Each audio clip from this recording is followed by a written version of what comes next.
Bonjour à toutes et à tous. Une fois n'est pas coutume, j'ai choisi aujourd'hui non pas de détailler les perspectives économiques, mais d'essayer de vous projeter dans le monde d'après. Pour comprendre les changements de fond à l'œuvre, permettez-moi de revenir sur quelques caractéristiques du monde d'avant. Nous avons d'abord connu un long cycle de mondialisation, guidé par des logiques d'optimisation, le choix de la localisation de chaque tâche productive se faisant en fonction de sa profitabilité.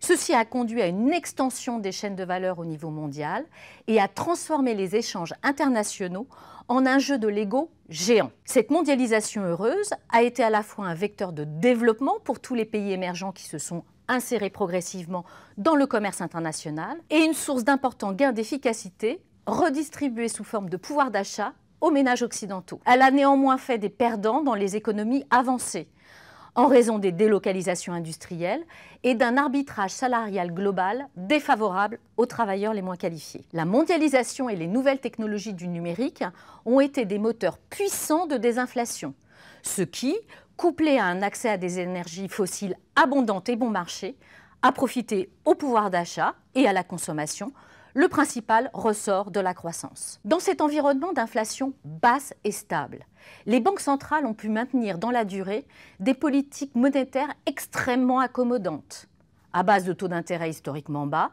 et de liquidités abondantes, lesquelles ont contribué au gonflement d'excès financiers.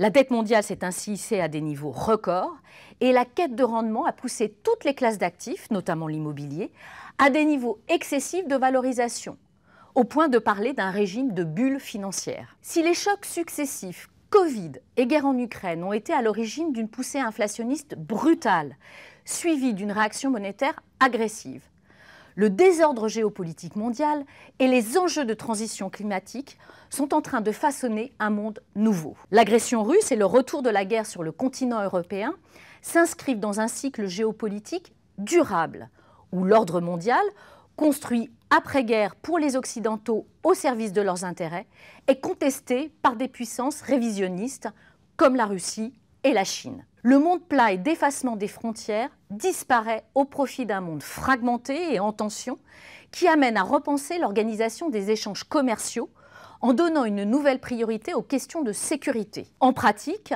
les logiques de proximité vont de plus en plus s'imposer.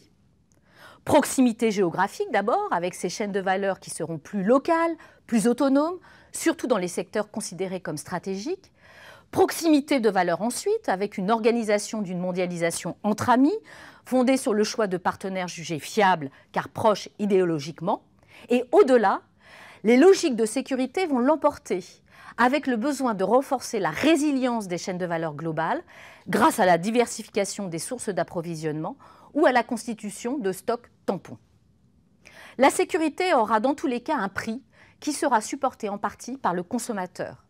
Autrement dit, la mondialisation en changeant de visage va cesser d'être un moteur de désinflation. Dans le même temps, l'urgence climatique et la transition vers une économie neutre en carbone annoncent la fin des énergies fossiles, avec une raréfaction de l'offre qui va pousser leur prix à la hausse.